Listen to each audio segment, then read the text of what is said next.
I would like to take this opportunity to let you know that we are changing our report card format this year, and we are converting to the new ministry proficiency scale from kindergarten through to grade 9.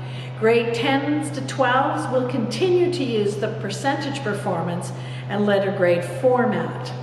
Why are we changing? The new BC curriculum K-9 has been in place now for over 6 years.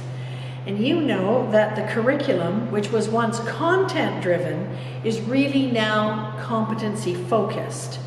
This new report card better reflects our current assessment practice and applies a consistent approach across all grades K through 9 and in all subject areas.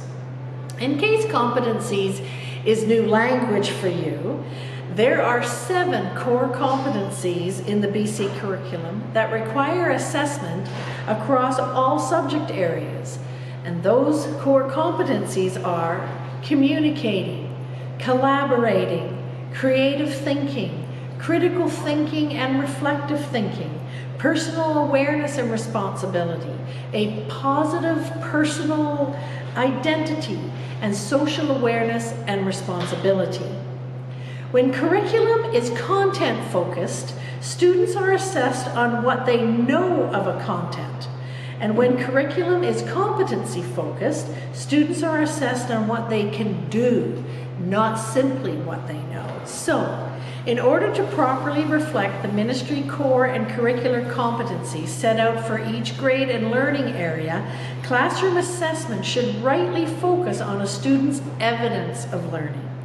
The new assessment scale is now called a proficiency scale, where a student journeys from emergent in their learning all the way to mastery.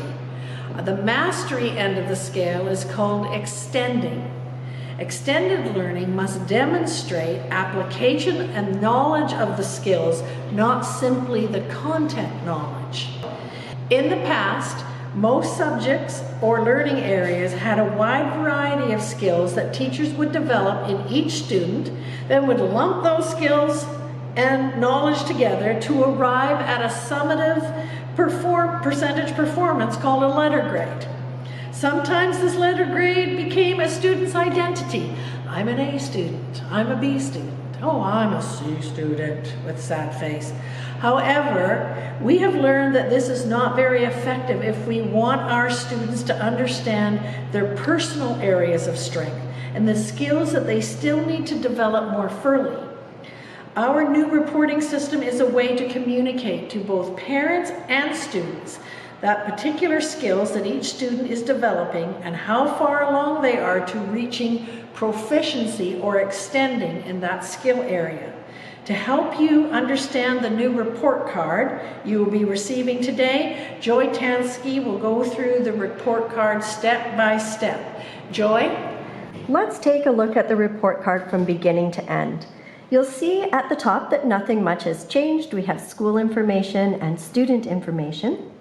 But right underneath that, we have placed the proficiency scale, and that has a brief explanation of what each category means. Mrs. Pitcher discussed the idea of emerging, developing, proficient, and extending. And we've put this scale here so that when you see letters like E, D, P, and X throughout your child's report card, you can come back here and see what that means. Below the scale, you will notice that we have placed a line with 2 percentage points. This is to help you understand in a general sense what each category means in terms of a number. You can see that if your child is at the emerging stage of the proficiency scale, that would translate to around 50 to 60%. And if they are at the proficient stage, they are likely to be in the range of 75 to 90%. But really, we're getting away from looking at a number and looking more at a description of where their skill level is at. You will notice that we have added a new portion to our report cards. This one helps you to understand your child's proficiency in the area we refer to as executive functioning skills. Executive functioning skills are transferable skills. They apply to every subject area as well as to life outside the classroom. we have highlighted 5 particular skills that fall under the term executive functions.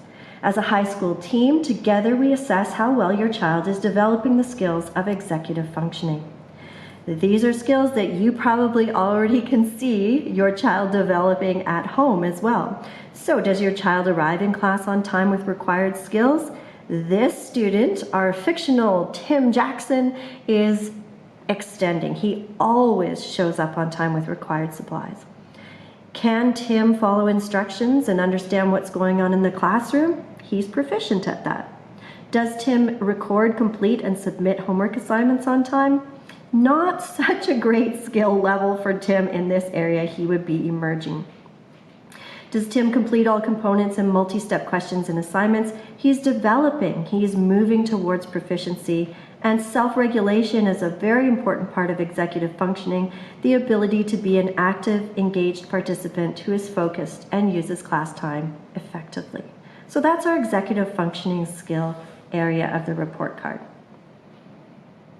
Now we get to each subject area.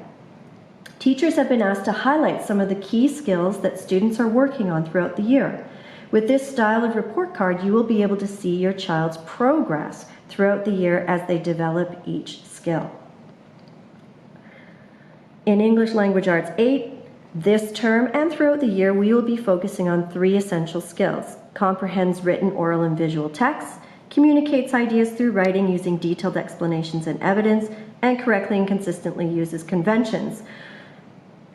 Teachers, you will notice as we get more and more report cards throughout the year that they probably will add more competencies or skill areas as we go along, but these would be for the first term and likely to extend throughout the terms. And again, you can see instead of letter grades, we are using our proficiency language: proficient, develop, emerging. Teachers will continue, as always, to write comments for your child in each subject area. And this is where you can find out what topics were covered in the term, as well as additional skills or activities that were highlighted or completed. Teachers may refer to percentages here to give you some specific scores on major assignments or unit tests or projects. For example, a student may score 95% on a punctuation test, but may only be able to correctly apply punctuation in their written work 50% of the time. And in this case, referring to percentages is helpful for you. It's not lumping everything together in one number, but it's giving you some specific information using percentage points. The final thing you should know is that the report card shows all of the courses that are available to grade 8s and 9s. However, your child may not be taking all of them. In that case, a comment will be placed in the comment section confirming that your child does not take the course. So for example, students may either be taking Band 8 or Piano Lab 8. So you'll just see a blank here and an explanational comment saying Tim is not taking Band 8 this year. I think that's everything for report cards for this first term. As always, if you have any questions or concerns, or you would like to know more about how this new report card and reporting process is going, please feel free to contact us at any time.